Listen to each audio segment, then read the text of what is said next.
Hello, and welcome to the Season 6 premiere of No Wrong Choices, the Career Journey podcast. I'm Larry Samuels, soon to be joined by my collaborators Tushar Saxena and Larry Shea. But before we jump into today's episode, we do want to take a moment to say thank you to you, our listeners, for being part of this journey. What started as a passion project for us has grown into something truly meaningful, and that's because of your support. So from all of us, thank you. Now let's get started. This episode features the veterinarian Dr. Amanda Pinder. Until very recently, Dr. Pinder was the attending vet for the renowned Atlantis Resort in the Bahamas. She has since pivoted to start her own practice that we will definitely dig into. Tushar, please lead us in to Season 6. What a way to start this new season with a profession that we have not touched upon in any of the previous seasons. That is being the head veterinarian at a major resort in the world. I mean, I got to be honest, I want to know what it means to be the head vet at a place like Atlantis Resorts in the Bahamas. Yeah, we try to bring you guys a lot of special professions, right? We have lists of them that we put together at these powwow meetings that we have, and veterinarian is, of course, on that list. But we didn't get just your normal neighborhood vet. We got the rock star vet. This is going to be pretty exciting. She's not treating just dogs and cats. There are dolphins involved. So, no, this is going to be a lot of fun. Dr. Amanda Pinder, we know this is going to be an exciting interview. Absolutely. I had a chance to meet Amanda when I was in Atlantis, and she is kind, thoughtful, animated, a great storyteller, and I have no doubt that this is going to be a great conversation. So, with no further ado, here is Dr. Amanda Pinder. Now joining No Wrong Choices is the veterinarian Dr. Amanda Pinder. Dr. Pinder is someone I recently met when visiting Atlantis in the Bahamas. At that time, she was the attending veterinarian who gave my group an amazing look behind the scenes. But since then, and literally by since then, I mean within the past few days, she chose to embark upon a new adventure, which I'm sure we will explore. Dr. Pinder, thank you so much for joining us. Thank you. Thank you for having me. I'm very excited to be here. Now, and by the way, just real quick, when Larry Sam says Atlantis, he doesn't mean the lost continent of. He means the resort in the Bahamas. In the Bahamas. Good clarification. Yes. Just want to make sure people know. So before we start, I guess we should ask the question, are we going to be calling you Dr. Pinder, Dr. Amanda, Amanda? What is the appropriate thing we should call you throughout this conversation? Amanda is fine. Fair enough. Fair so, enough. Amanda, the way we like to lead into all of our conversations is to ask the person that we are talking to describe who they are in their own words. Who are you and what do you do? Yeah, it's a great question, and it's an interesting question right now because I'm transitioning roles. But obviously, I'm Amanda. I am a veterinarian. I've been a veterinarian for over 10 years. I've had a wide variety of experiences. Most recently, I was the attending veterinarian for Atlantis for just over 5 years, and that's the Atlantis Resort in Paradise Island, Bahamas.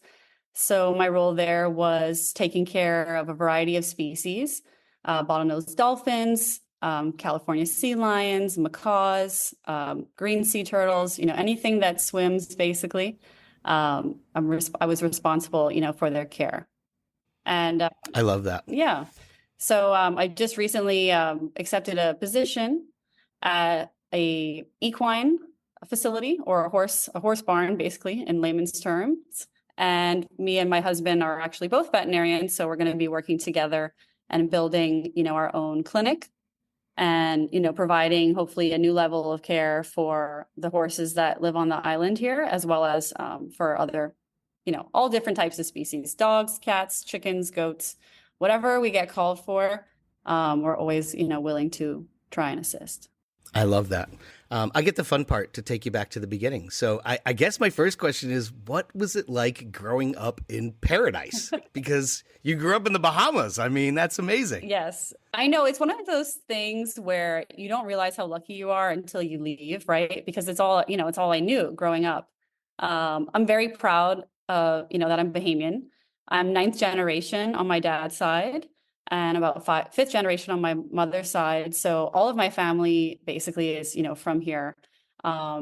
luckily, my parents really appreciate, the Bahamas as well. And so most of my childhood was spent enjoying this beautiful country and being able to go on the boat. And, we used to camp out on the beach, on the weekends or, various different, trips or whatever.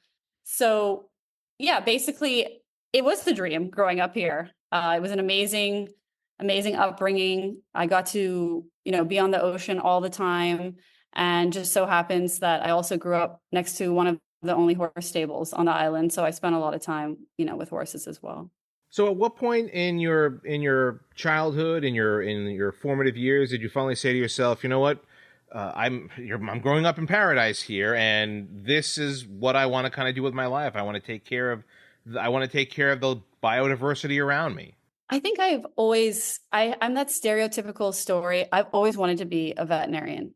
I have pictures, I mean, probably since I was, 3, 4, 5 years old, where it's like you dress up what you want to be when you grow up. And I'm wearing like a white coat and, pretend stethoscope. So I mean, as soon as I could walk and talk, I've just always been obsessed with animals, and it's always been my passion. So it's not really something that I can say one day I decided. It's like I've always wanted to do this, and I've always been so involved with animals my entire life. Did you have animals in your house growing up? I assume the answer to that is yes. Yes. We always had animals. I would say on average, 3 dogs, 3 cats. Oh, geez. Yeah. Like I said, I lived close to the horse stable. So pretty much, my parents had to drag me home every single night in the dark because I would never want to leave. And so there were horses there, goats there, chickens, you name it. But yes, always had a lot of animals in the house growing up. Do you have a favorite? Horses, maybe? I don't know. It's hard to pick favorites, right? I mean, I've had so many amazing animals over the years. I love dogs. I'm definitely a dog person because you can do activities with the dog, you can take your dog, different places. And so when I was growing up, like I said, we always had a variety of dogs, and I used to enjoy training the dogs. And so I used to do agility, we set up these courses in the backyard with jumps out of sticks and, you name wow. it. I probably, they probably were like running when they saw me coming, right? They're like, oh, she's back. She's back and she's setting up obstacles. Let's get out of here. So yeah, I spent all of my free time basically dealing with, and playing with our animals. So you're that young and there's no eureka moment, but you know that this is the path that you're going to travel, basically. Mm-hmm. The first thing I always ask when it comes to either a doctor or vet, so you weren't squeamish at all? Like, did you really know what this entailed? Like blood and surgeries and, it's a hard road. Yeah, for sure. I mean, that's definitely like a, weeding out process for a lot of people. A lot of people can't deal with that side of it. At a pretty young age, about 12, 13 years old, I started going into a veterinary clinic in the summers. And again, I think my parents were kind of hoping, they're like, oh no, she's not going to be able to handle it. Right. And I was like in there in the surgery, like totally unfazed. People were like other students that were my age, like, 13, 14 years old, they're passing out. And I'm just like, what do you want me to do next? So Nice. It never really was an issue, for me. I just totally was like trying to learn and absorb and just kind of understand everything that was going on. So how did you focus those dreams and aspirations? 12, 13, you're working in different clinics. I assume you picked a college that was geared towards this. How did you pursue it? Yeah, I mean, definitely the hands-on experience was huge for me when I was younger, because obviously, you do need to know if you can handle doing surgery and sure, just seeing like if it is something that you want to do. So doing the various veterinary clinics, as well as, again, always being at the horse stables, that was a huge part of my life. And whenever we had veterinarians visiting to the island to deal with the horses, like specific surgeries and stuff, I was always there, helping or watching or whatever, whatever it was I can do at that time, whether I was 12 or 18 or whatever age it was.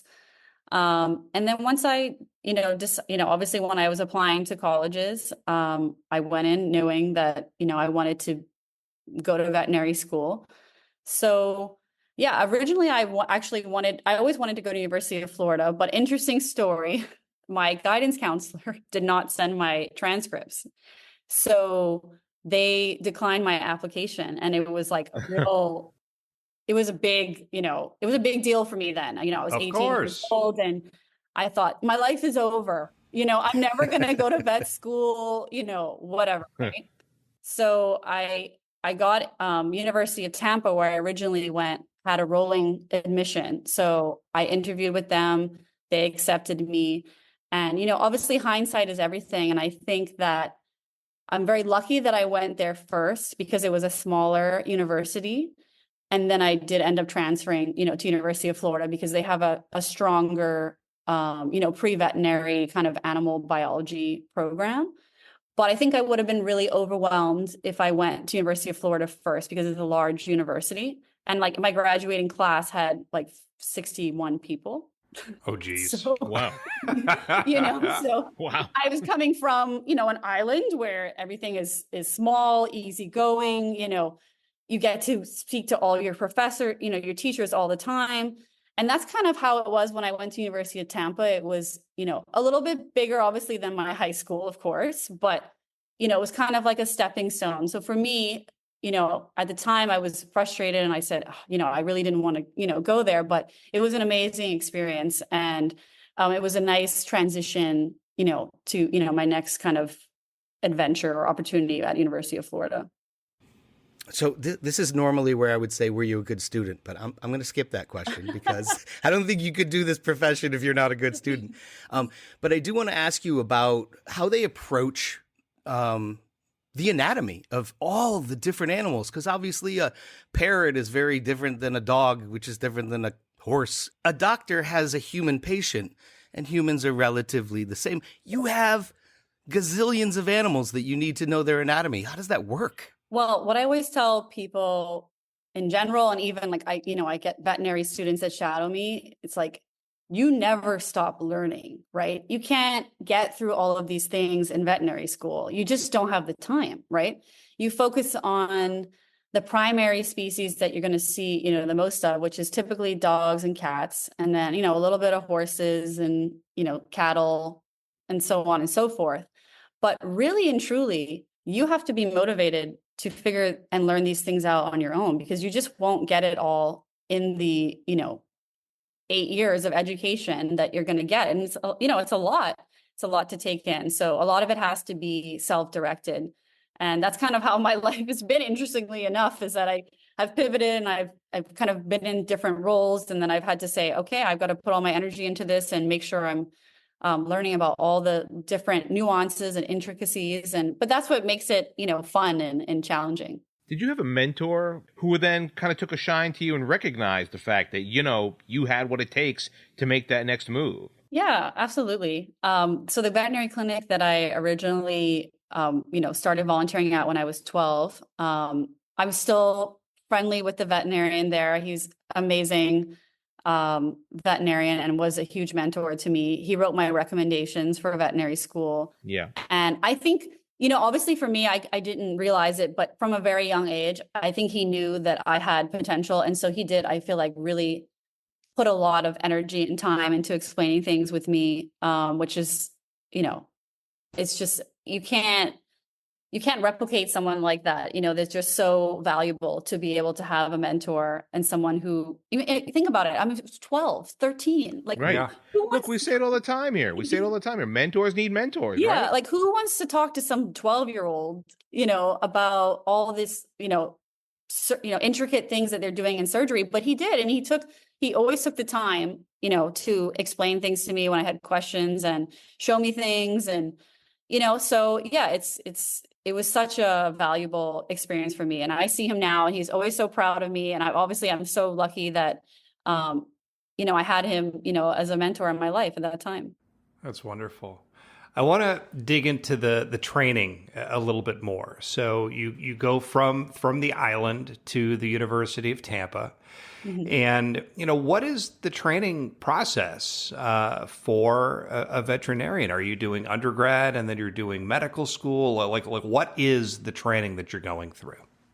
Yeah, it's pretty similar to a medical school type situation. So you do your undergraduate. Most people, you can do, a variety of different options, depending on which veterinary school you're trying to get into. But most of them, you can do either general biology or animal biology. My path was animal biology. It's a little bit more specific, and you can kind of get into the nitty gritty of, obviously horses, dogs, cats, whatever it is that your school is focusing on. And then you apply to veterinary schools. And that's obviously I would say, the most nerve-wracking process of the whole Of thing. course. It's extremely competitive, much more competitive than human medical schools, because there's so Interesting. few schools that, Yeah. that are in the United States and North America in general. So yeah, your chances of getting in, I think it's like, at my time, it was like 6 to 8% or something of people that Wow. apply get in. Wow. So, you just kind of go into it thinking like, well, I'm probably not going to get in, but I'm going to give it my best shot. So for me, I can't even explain to you the day that I got called, it was just like, I couldn't believe it, because you get told so many times, well, you probably, might not get in and you may not. And, believe it or not, you asked earlier about being a good student. I was a good student, but I wasn't a 4.0 student. I wasn't that like, I'm going to study all day and stay up all night. It was like, I always wanted to find balance in my life. So it's like, I would study and be like, you know what, I'm going to go horseback riding. I want to go Right. take my dog to the dog park. And so, yeah, maybe if I studied more and I didn't have balance, then I would have had that 4.0. But, I still felt like, I was able to do it and be a well-rounded person. And then luckily the school that I applied to saw that. They saw I had all these different experiences. I was the captain of my riding team. I volunteered at the shelter. I started a shelter club at University of Florida, where we could all get together and help local, shelters, with volunteering or whatever, so there were so many other things that I tried to do to make an impact with others versus just focusing on, studying all the time. All right. So you're saying you're telling us that, like, a very small amount of people get into a very small amount of schools when it comes to veterinary sciences. So if that's the case, and you were initially saying to yourself, well, I may not get in, what was the plan B? There really wasn't a plan B. I was determined. I was like, okay, if I don't get in this year, I'll try again next year. Maybe I'll get a master's degree in, equine science or, equine nutrition or something like that, and then try again. There really wasn't a plan B, because that's all I had, focused on, for most of my life. And yeah, I just wasn't going to take no for an answer. I love that. But it just, I never really even thought about the fact that there's so many fewer schools, and it's so much more difficult than a medical school, because there's medical schools all over the place. That's just really interesting. I guess when you get into veterinary school, I mean, my first question would be, my patient can't talk to me. How do I figure out what's wrong with them? Like, is that what they're teaching you? Like, literally, like class 101 of vet school, figure out what the problem is, Who is your Dr. Doolittle? Yeah, exactly. That's funny. It's a good question. I remember first year, we actually had a lot of client communication classes, because a lot of it too is like, a lot of veterinarians come in and they're like, I just want to work with animals. And I think, at the beginning, you kind of forget, you need to be able to speak to people and you need to be able to communicate with them and ask the right questions, because also too, yes, you can't speak to your patients. So how do you extract the information that you need from the owner? And in the case of, say Atlantis, where I worked for the last couple of years, we rely heavily on the trainers or the behaviorists, and those persons have a very close relationship with the animals, and they're interacting with them, all day.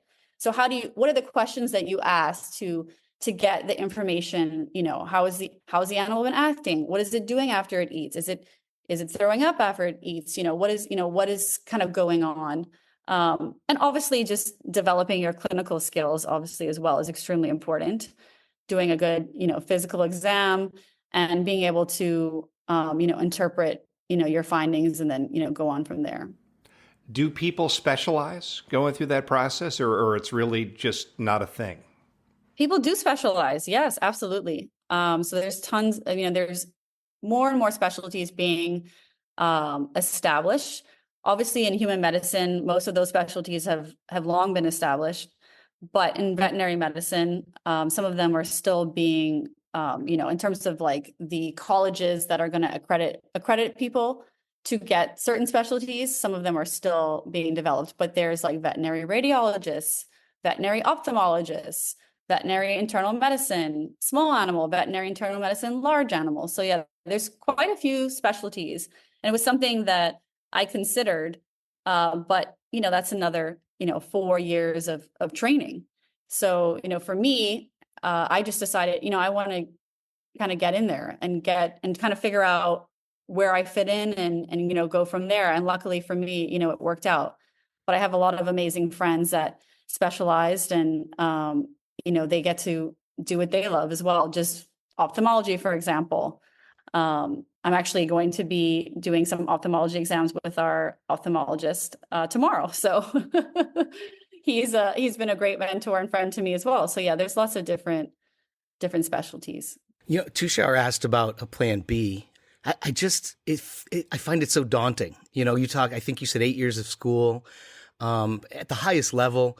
There was never a doubt or a discouragement or I maybe need to do something else because this isn't going to work out. It sounds like you were obviously pretty determined, but there must have been a point where you're like up against the wall, like, I don't know about all this. Oh, yeah. Because that's how I would feel. Absolutely. There were times where I did not think that it was going to work out. I do like to tell this story because I think people think that, again, academically, if you got into vet school and you're doing so well in your career, that you must have just breezed through. It really wasn't like that for me. I had setbacks. One in particular that I always tell is that I failed organic chemistry. And I thought... Not the first. Yes, exactly. I imagine I would too. I'm going to take that for granted. So yeah, I passed organic chemistry 1, and then I failed organic chemistry 2.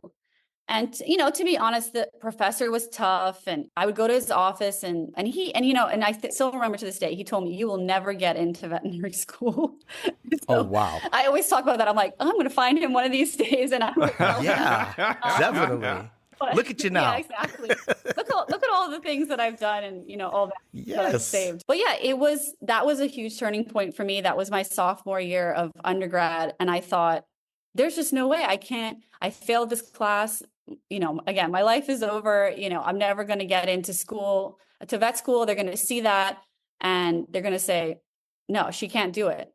If she failed organic chemistry, she can't go to veterinary school. But, I just had to, again, pivot and say, I'm going to try this again. It's okay to be upset and to be disappointed and whatever, but then find a solution. Okay. I went and I got a personal one-on-one tutor for organic chemistry. When I took it again, I said, under no circumstances can I fail this class. And she was like, all right, we're going to have to meet 3 hours a week, every week. And this is what we're going to do. And we came up with a plan and I passed. So. And you got where you wanted to go. So as you work your way through the program, it's 8 years. I think we've clarified from college and then through veterinary school.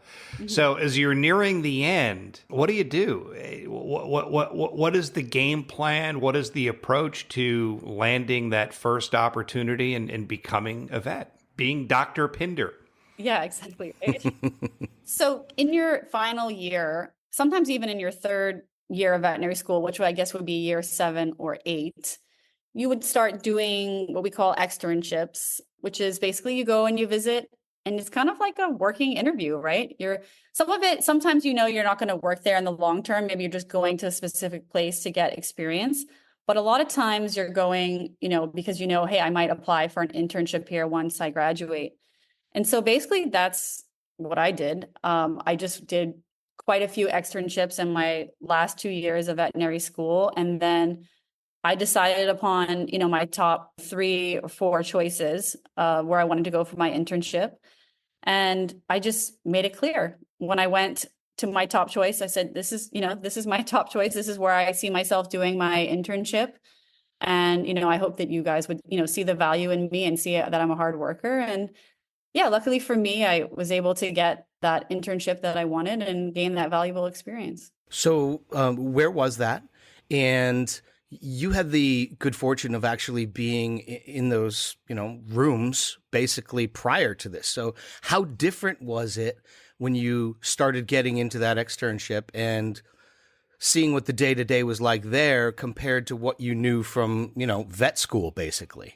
Yeah, it's very different for sure. Vet school, your head's kind of spinning, right? You're just like, there's so much going on. You're trying to absorb so much information. You may not be appreciating all the little kind of details. Again, sometimes it's like the client communication and discussing finances and like all those other things that you have to then jump into day one of, being a licensed veterinarian. So it's a very nerve-wracking transition going from student to doctor. It's like, hi, I'm the doctor. Oh, really? I'm the doctor. Okay, I got to do this now.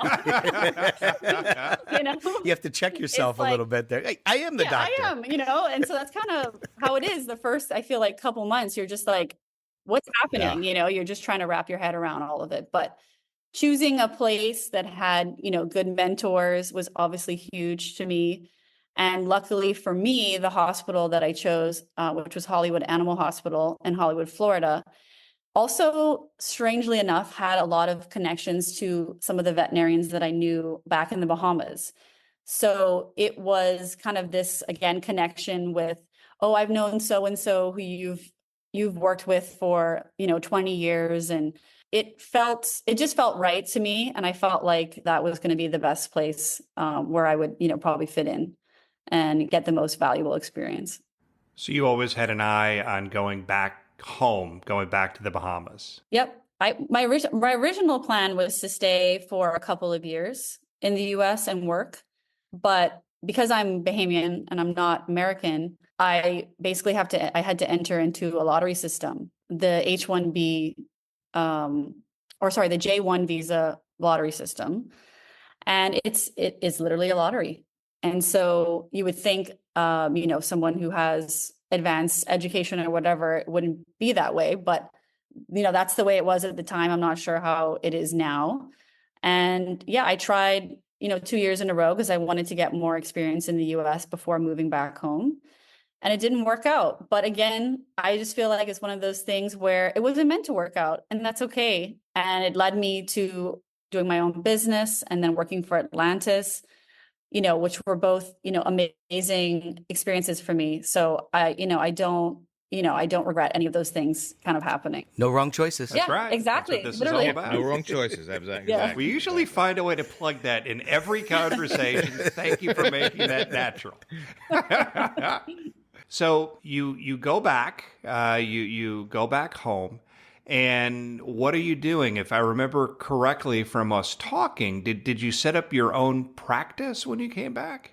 Yes, I did. I did work for a clinic, for a couple months, just, trying to get my feet on the ground. And then, me and one of the veterinary technicians that I worked with at Hollywood Animal Hospital, we would always joke, like, oh, we're going to start this business. It's going to be like, we'll come to you by boat, by plane, whatever. We're going to make it to you. We're going to treat your animals.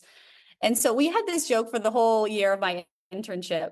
And then when I moved back home and I started seeing that, there really is a need for this. I just pivoted and I said, this is what I'm going to do. And, my parents at the time were a little concerned because I had not really made any money. I'd been in school, for such a long time and, didn't have like a bunch of savings or anything. They're like, you sure you want to start your own business? Like, it's kind of a big risk. And, but I did. And I struggled, at the beginning. But again, because it's such a small community, I would say after maybe 2 to 3 months, I was busy.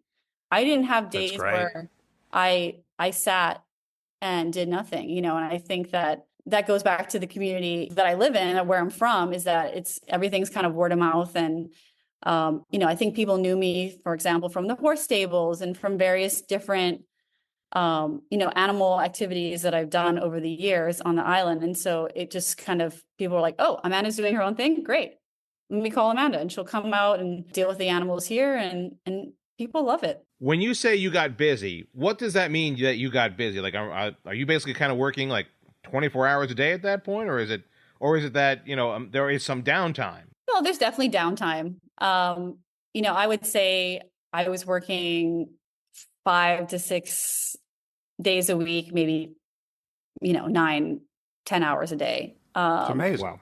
So yeah, I mean, it was jam-packed. And also because I was driving and doing the mobile kind of house to house. I mean, you can realistically, you can't see as many patients in a day as you could if you were in a clinic, right? Because everyone's coming to you. So, I'd average anywhere from 5 to 8 house calls, depending on how many animals they had at each, location. So yeah, it was busy.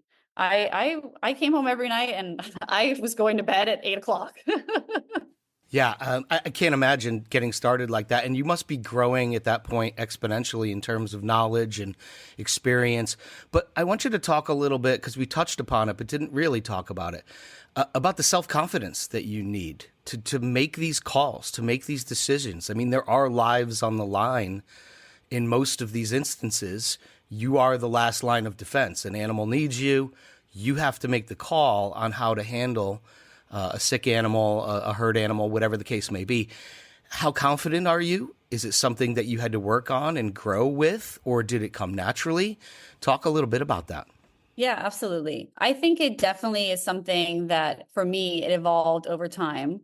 I mean, I've always been pretty outspoken and social, and, I've always loved, hanging out with my friends and, kind of being out and about. So for me, I do enjoy, having relationships with people. So I would say that does come somewhat naturally to me. And that's obviously a huge part of being a veterinarian is, again, communication and being able to do that. And I think coming with that comes with, you have to be comfortable and confident enough to say, like, sometimes I don't know. I don't know. Yeah. And that's something that we do have to say, somewhat frequently, because again, our patients can't speak to us. They can't say, oh no, you gave me the wrong thing. I still hurt, or, you can run all the diagnostics and you don't find anything, wrong.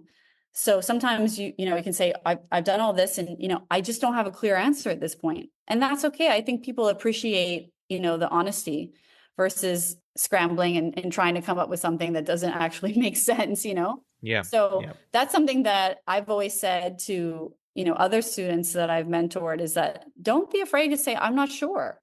It's not always a negative thing, especially if you've done your due diligence, you've done all the tests, you've done everything. That does happen sometimes. And you just have to be comfortable enough to, communicate that, whether it be to a client or an owner or whoever. To that end, what sticks with you more? Great success or great failure? Oh boy, that's a good question. I know that's a tough one. I had to throw it in somewhere though. Come on. It's a big part of what you do, Yeah. right? Is how hard is it to turn the page if something goes wrong? Mm-hmm. And how much do you want to take the buoyed experience of, look at what I did over here. I just saved a life, or I just, something like that. Yeah, I think at the beginning, you really take your failures with you. I have to be honest, right? It's like you have spent your whole life, especially like for me, I spent my whole life being devoted to animals. And then when you have, a lot of times it's not things within your control. Something happens to a patient of, an amazing client, and you're just like, it's all you can think about. You're just like, how could this happen? We did everything we could, and, this animal passed away. And yeah, I mean, I can't lie. The first time I had a really good client's pet, I mean, I thought about it for months. It was something that definitely was challenging, for me to move forward from. But over the years and through various, different techniques and whatever, you learn to leave these things behind, because, you don't want to carry only negative things, because there's so many positive things that we get to do in our career, and so many animals that we've helped.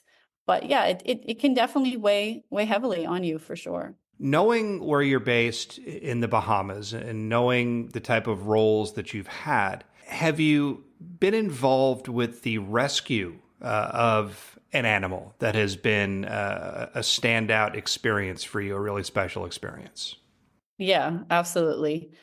My original kind of entrance into marine mammal medicine with the stranding network in conjunction with Atlantis was the stranding of a Atlantic spotted dolphin, whom we named M&M, and the found out later on that he was already documented as Lambda. Basically, this dolphin stranded in the Berry Islands, which is another set of islands in the Bahamas, north of Nassau, where I live. And I had just literally signed up 2 weeks prior to say, I want to volunteer, I want to help, let me know what's going on, and, I'll make myself available. And so 2 weeks later, they call me, a dolphin stranded, he's on a beach in the Berry Islands, can you come? I said, sure. Called on my clients, explained to them, they're like, oh my God, please go help. So I go. I'm going to save dolphins. Yeah, exactly. They were like totally fine with it. They're like, Fluffy can wait for his vaccines. Go save the dolphin. So I went, and anyway, long story short, I was able to learn how to get a blood from a dolphin and give an injection to a dolphin, all those things that I had never had the experience of. And again, you don't get that in veterinary school, as one can imagine. Dolphins aren't patients that come into a hospital routinely. So I got to learn a lot on this animal and assist with rehabilitating him and getting him back out into the ocean. After about 60 days, he was released.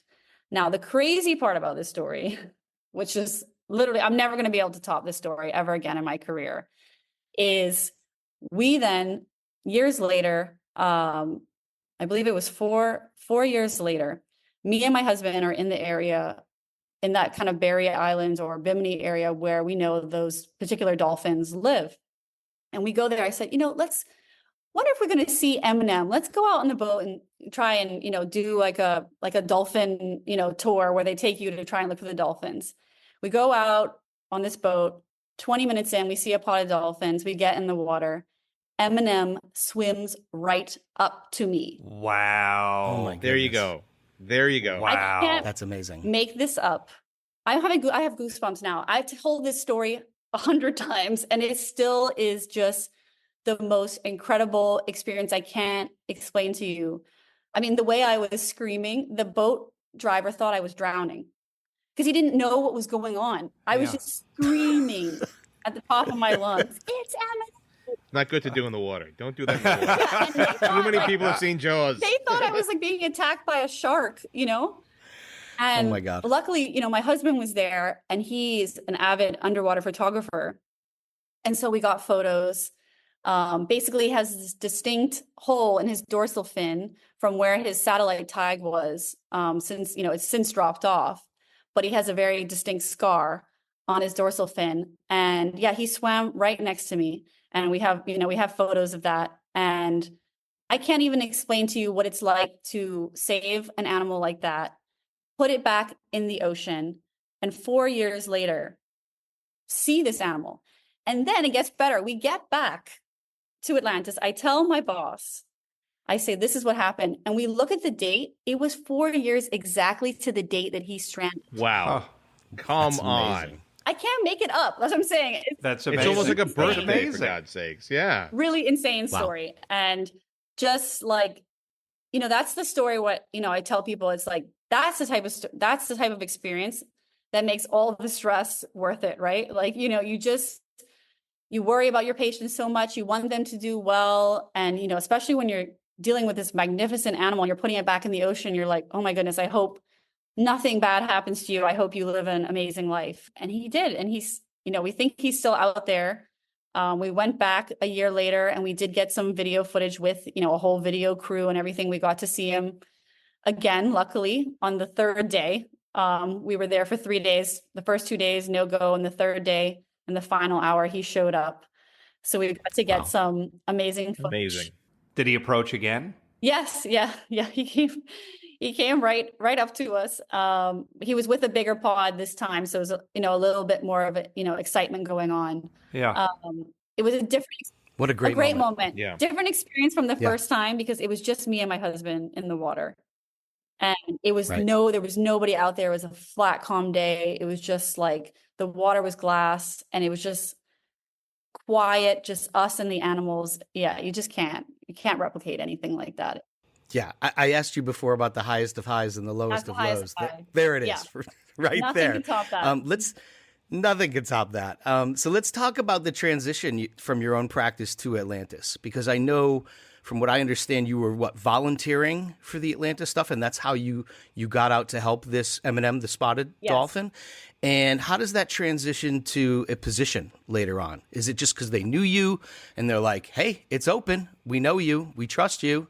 Come on aboard." Yeah, it wasn't quite as quick as that. Obviously, it was a more gradual process. So once they saw my interest in this particular animal, M&M, they saw that, I was coming in, I was learning, trying to, be as adaptable as possible. My boss was like, "Are you interested? Like, would you be interested in a position here? Because we could probably use someone part-time, to fill in when the other veterinarian, is, on vacation or whatever." And I was like, I mean, obviously I'm interested, So it kind of started with that. And I balanced doing my mobile veterinary practice. And then I started with 1 day a week for probably the first like 6 to 8 months. And then I went up to 2 days a week and then 3 days a week. And then, like I said, did pretty much increase my time over 2 years before then was offered the full-time position, which also coincided with me and my husband getting married. And luckily, my husband is also a veterinarian. So then he was able to take over the house. Oh, Oh, look at that. right. Okay, Yeah, very it nice. all kind of worked out. And I, because I think too, it was like one of those things where we're having discussions where it was like, oh, well, my husband is moving here and we're trying to figure out what he's going to be doing. And then it was like, well, would you want to be full-time? And I was like, yeah, if you guys want me to be full-time, like that could work. And then, my husband can take over the business. And it was a gradual transition from kind of the mixed animal mobile practice and then getting more experience in the aquatic kind of world and then taking it on full-time. All right, so then I guess my question will be about transition in that case, right? So obviously, the most obvious difference is that the animals in Atlantis, or those you're dealing with there, they're in the water all the time. That's their life, and so you're transitioning from those that are on the land to those that are in the water. What is that transition? I mean, what does that entail for your own mindset then to see like, okay, I'm still dealing with mammals, but they're in an entirely different environment from where I am normally used to. Yeah, it's a huge transition. I would say it was big. It was a big transition for me. And I think that obviously when you're dealing with house calls, you come in, you're like, all right, Fluffy, let me examine you. And, you do what you need to do. Whereas when you're dealing with, especially marine mammals, that The house is the Caribbean Ocean for that. right, exactly. when you're dealing with intelligent animal like marine mammal like a bottlenose dolphin or a sea lion, you have to exercise patience because everything that, especially in a facility like Atlantis, is done through positive reinforcement training, right? And so the animals are trained to be able to give the behaviors that you need to, say, get a blood or to do an ultrasound or whatever it is. So, sometimes it's like you're having to plan these things weeks in advance. Like, okay, we want to do this on this particular animal. Now you guys have to kind of take it and start the training. So it's so much different from the other types of medicine that I was doing prior to coming, and really just having to understand the whole operation and how everything works. But I would say it was such an amazing experience to see how much time and energy goes into training these animals and how intelligent they are and how you don't, even from now I'm transitioning back, to doing, more small animal and, different things with horses. And I think that the experience that I have has taught me that exercising patience, with these animals is extremely important because it makes it a positive experience for them as well. We don't want them to be, it's like that famous thing, like the vet comes in, the dogs are cowering and the cats are trying to run away, right? And I think that it's really changed my whole approach on how I think about veterinary medicine and how I think about my patients in terms of making everything a positive experience. And sometimes taking your time and saying, okay, Fluffy's stressed out today. We can't get the blood right now. Let's pivot and figure out how we can, do it better, maybe in a different scenario. Whereas before, without having this experience with the marine mammals, I don't think I think about it the same way. I think it was definitely different. As a vet, you're developing a rapport and a relationship with obviously your customers and your clients, but also with the animals. When you're at Atlantis, it feels like it's a very different job where you are the face of this incredible facility, where you are interacting with all of these different guests. You are presenting what Atlantis is doing in the most wonderful light possible. How much of an adjustment was that for you? Yeah, I think it was a huge adjustment. I think the reality is that there's a lot of negative press on marine mammals under human care. And I think it mostly comes from misinformation and also just lack of education. As well as I always say to people, not all facilities are created the same.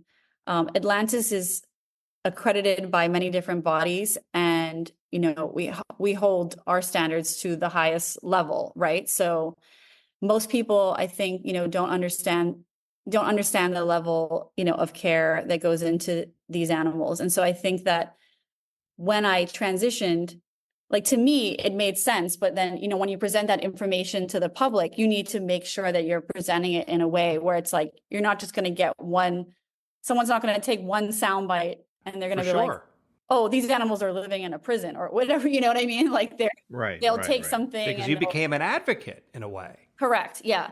And like I said, there is a lot of criticism, kind of in this field. So you do have to think before you talk and make sure that, you're not going to say something that somebody can spin around and say, well, you said this, but really, obviously, you meant something different. So yeah, it took practicing and, probably driving, my husband insane, talking about things at home, talking about things at work. Obviously, I leaned a lot on my coworkers who have been there much longer than me, and have used to, the PR aspect of, having to answer questions about the animals and stuff. So for sure, it wasn't something that I took on, on my own. I definitely relied a lot on others to help guide me and, make sure that I wouldn't put my foot in my mouth. What are your feelings then on, let's say, as you said before, and I agree with you, I think that the notion of having like the average person, like the three of us, mm-hmm. interact with these animals, interact with these fish, it's paramount to kind of understand, get a better idea on the world we live in. Obviously, there has been and was a tremendous amount of controversy, let's say, around a place like SeaWorld. You obviously were the head of a large facility, maybe not as big as that, but as you said, you kind of had to advocate for that. So what are your feelings on places, let's say, like SeaWorld? I mean, are aquariums or large-scale water aquatic facilities, aquariums, etc., are they as important as zoos for the average public to kind of wrap their head around and kind of see the world they live in? Absolutely. I think the thing that unfortunately never, it's just like with any news and media, certain things are always shared more because it evokes more of an emotion, I guess, or Sure. a response from people. And, the thing about places like SeaWorld, Georgia Aquarium, I mean, there's so many amazing facilities that, I mean, they do so much, they can't even put all of it out there, into the universe. I mean, they are rescue and rehabilitating manatees, sometimes whales, sometimes, I can't even begin to list the amount of things, that they're involved in, as well as they are advancing medicine in this field, which we don't know everything, right? And we're learning stuff every day. So they're doing studies on how a dolphin processes certain medications. And so that way, when there's a mass stranding event and people need to assist, we have a baseline of what we need to be doing, because again, there's so much that we don't know.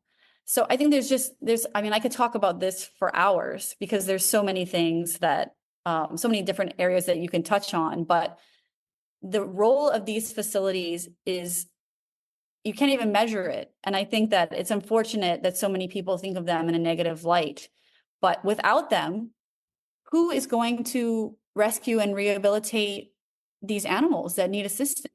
And advocate for them. Yeah, and advocate for them. There will not be, it's not going to be a good situation, if we don't have these facilities to educate people and continue their conservation efforts.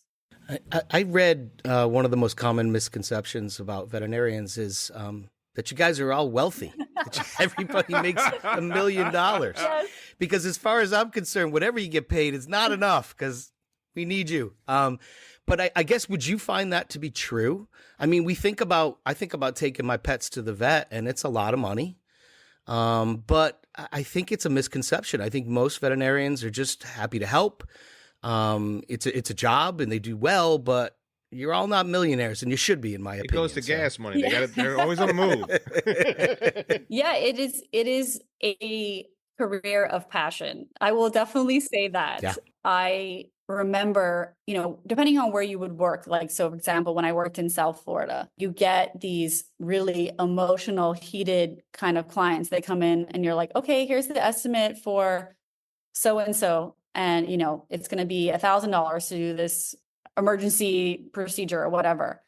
And they're like, how do you sleep at night charging all this money? And you're like, I'm sorry, I barely have a bed to sleep on, okay, at this point, So you have to pay all the staff, you have to pay the electricity, you have to pay for all the supplies. I mean, there's so many things to running a business. People just never think about it in human medicine, because it's subsidized either by private insurance or, government assistance, right? And so when people get animals, I think they commonly forget that it is a privilege in many places in the world to have an animal, because it is expensive to provide care. Just if you were to have to pay cash for your hospital bills for yourself, you would be paying. You'd be saying the same thing that your doctor, right? You would be paying. I mean, I got a bill once, I remember, for an endoscopy, and for some reason, there was a mix up with the insurance. They sent me a bill for like $16,000. I'm like, we should start charging more for our endoscopies. We only charge like $1,000. Did you call the hospital up and say, how can you people sleep at night? Yeah, exactly. Right? So yeah, it is definitely something that within the veterinary community, we do experience a lot, that people say, how can you charge this much? This is my child. And it's, this is my baby. This is my dog. And it's like, unfortunately, we all have to pay bills. And it's not even like, again, we're not millionaires. We're not making what the plastic surgeon makes, at the, Mount Sinai or whatever, whatever fancy hospital. We're just trying, to have a decent life and do something that we're passionate about. So yeah, it's a hot topic in veterinary medicine. Well, speaking of possibilities, you are pursuing a new one as you are transitioning away from Atlantis to establish your own practice, or I believe. What are you going to do next? Talk to us a little bit about your next adventure. Yeah, so basically, I'm kind of having a full circle moment, and me and my husband were approached to manage a equine facility. Basically a horse stable just for private owners, with also the goal of opening the first equine hospital in the Bahamas. Wow. So, really? Wow. That's awesome. Yeah. So if I go back to kind of, again, circling back to when I was applying to veterinary school, when I wrote my essays, saying what my goals were, my goal was to be the first Bahamian equine veterinarian. And then when I moved home, I thought, I don't know if I can make enough and make a living, doing just the horses. So, I'm going to mix it up and do everything. And obviously, like we already discussed, it went well. now we have a group of individuals that, are bringing in very high level horses that they want to be able to provide the very best care. And in order to do that, you can't take a horse into a small animal hospital. You have to build a hospital that can fit horses. Yeah. Similar to what, we have like at Atlantis, we had to build a hospital that can fit dolphins and sea lions. So yeah, this is going to be obviously an exciting journey where hopefully we will be able to provide very high level care for horses on the island, as well as, other animals as well. But in the case of an emergency, being able to do a surgery on a horse is a huge deal. And right now in the Bahamas, and there's never been any facility in the Bahamas that's ever been able to do that. So that's what we're planning on creating. Wow. That's awesome. That's awesome. So Amanda, I mentioned a moment ago, you are the closest thing that we will ever speak. You are the closest person we will ever speak to as a real life Dr. Doolittle. So my question to you is this: which animal, first land and then aquatic, most expressive? That's a good question. I feel like land, I would say dogs are pretty expressive. That would be my first instinct. There are other animals too, but if I had to choose one, it seems like you're backing me into a corner and I have to choose one. I'm backing you into a corner. Dogs on land, and in the ocean, I would say dolphins, bottlenose dolphins. Really? I actually thought you'd say sea lions, to be honest with you. I thought you'd say sea lions. Dolphins are, yeah, they're pretty expressive. They have a lot of personality. Sea lions do as well, but in a different way. So yeah, I would say if I had to choose one, I would choose dolphins. Okay, I'll follow up with that. I don't know if you know the author Douglas Adams, British author, wrote a bunch of fiction. Doesn't matter. Hitchhiker's Guide to the Galaxy, bunch of Thanks other for books. all the fish. He talks in his book about how humans are third smartest species on the planet, with dolphins being second and white mice being first because they lead us to all experiments and control our behavior and things like that. In your opinion, smartest animal in the world is? Yeah, I think I would say bottlenose dolphins. They're pretty.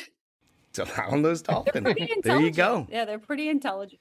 Are you biased at all? You've been dealing with it for a while. Are you biased at all? You know what? Maybe you guys will catch up with me in 5 years and I'll be working with like bats or something random, And that's the cool part about this job is that you can kind of continue to pivot and explore new kind of avenues. But yeah, I'm going to stick to my answer, dolphins. And we're behind them, by the way. We're third. Yeah, exactly. No, I love that. I have a pin that I got that says "Thanks for all the fish" from that.